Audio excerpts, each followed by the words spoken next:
I was a product of the 80s and 90s, where there was a lot of high fructose corn syrup, frozen dinners, and things like that. But once I received my original diagnosis back in 2018, I really tried to be very strict and careful about what I ate and did. Angelina, interview, take one. I'm Angelina. In 2021, when I was diagnosed again at stage 4, I was very scared and willing to try just about anything, and I went fully plant-based for about 2 years. Then I started having a lot of problems with my liver, just the disease was progressing more.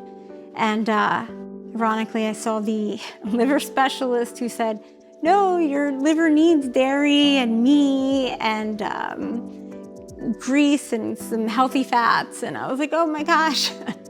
Thought I was doing the right thing being so plant-based, but it really depends so specifically on your diagnosis and your side effects and complications. So I had to get a little smarter about the specifics of it.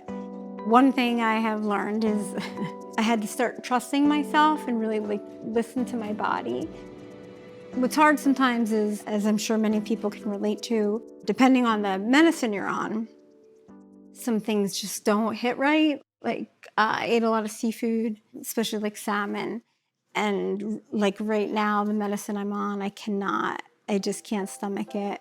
So that makes it sometimes more of a challenge because you're like, I like salmon and I know that's healthy for me and I want to eat that, but my body just does not want that right now. It's not working with this medicine, and so I have to kind of find alternatives and work through those. It's a lot of having to adapt, finding out more info and then having to make changes and do a lot of research and talk to different doctors and different people. And, I have to take into account too, it wasn't really just me, it's my husband and son. My husband is the cook in our house, so I was trying to manage with him what everybody would eat and what was healthy for me. Sometimes it's hard to figure that out, and it takes a lot of planning, a lot of food prep planning. But my son loves food. He's 7, turning 8. He's always willing to try everything, and he eats a lot of different things, so we're lucky there. There are definitely some meals that were very different and out of the box that I wanted to try. And Jason's always willing to try them and cook them and make the recipe, the best it can be.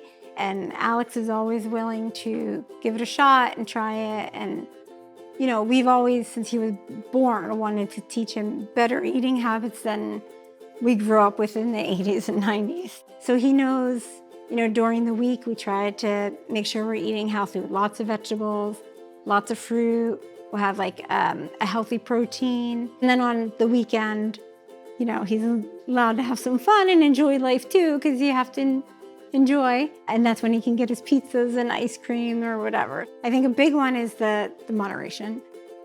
Food is always a huge part of anything we do. We just really try to enjoy our food and be present without realizing it. It just kind of became like our little family thing to eat together and cook together and be together.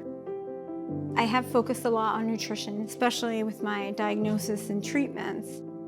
I had to really educate myself in all the different options. I have to start trusting my own decisions about what's best for me and what I need, and how to also teach that to my son. It's worth the payoff to try to really focus on what's going into your body and making the best use of that.